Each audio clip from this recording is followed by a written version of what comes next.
Good morning বন্ধুরা, আর একটি নতুন মিনি ব্লগের সঙ্গে তোমাদের জানাই অনেক অনেক ওয়েলকাম। আশা করি যে যেখানে আছো সবাই ভালো আছো এবং সুস্থ আছো, আর আমিও মোটামুটি ভালো আছি।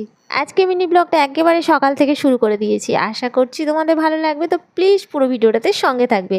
রোজকার মতো সকালের কাজকর্ম সেরে নিয়ে চলে এসেছি রান্নাঘরে ভাত বসাতে। আজকে নিরামিষ, কাল হবে দোলের পূজা, সেই মতো নিরামিষ রান্না করতেই শুরু করে দিয়েছি।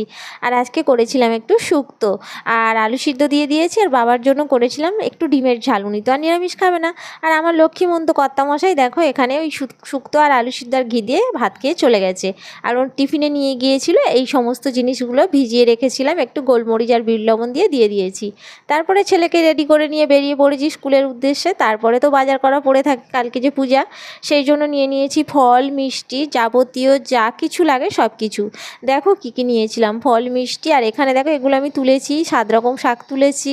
আর যেহেতু সকাল সকাল পূজা হবে সেই কারণে সব জোগাড় রেডি করে নিয়েছি। ফল, পটল, বেগুন এগুলো ভাজা হবে, আর ফলটা তো কাটা হবে, সরি আগে বলে ফেললাম। যাই হোক এই সমস্ত ফলগুলো নিয়েছি। আর ঠাকুরের জন্য নিয়েছিলাম ঠাকুরের জামা কাপড়, আর হচ্ছে 5 রকম আবির, আর আমার ছোট্ট গোপালের জন্য ছোট্ট একটা পিচকারি।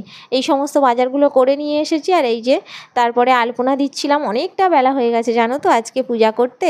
আর এই যে আজকে যেহেতু বৃহস্পতিবার সেই কারণে তো আলপনা দিতেই হবে। তারপরে দেখো নিজের মতো করে ভগবানের পূজা করে নিলাম আমি। আমাদের যেভাবে বৃহস্পতিবার পূজা করা হয় সেইভাবেই একটু আমসরারে ঘটে পাল্টে দিয়ে আমি পূজা করব।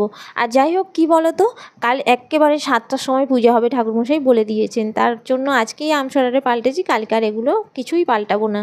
ফুল আরে যা এনেছিলাম সব কিছুই ফ্রিজে তুলে রেখেছি, ফুল সন্দেশ যাবতীয় যা কিছু, সকালে পূজা সেই কারণে দুধটাও আমি এনে রেখেছি একেবারে। আগামী দিন যে দোল পূর্ণিমা, এই নিয়ে তো মনে খুব আনন্দ। আর এখনও পর্যন্ত আমরা দোল খেলি আর কি। আর তার মধ্যে ছেলে তো সারাক্ষণ কি করবে না করবে সেই নিয়েই ব্যস্ত হয়ে আছে। আমার এখানে পূজা সারা কমপ্লিট হয়ে গেছে, তারপরে দেখো খেতে চলে এসেছি 3টে বাজে।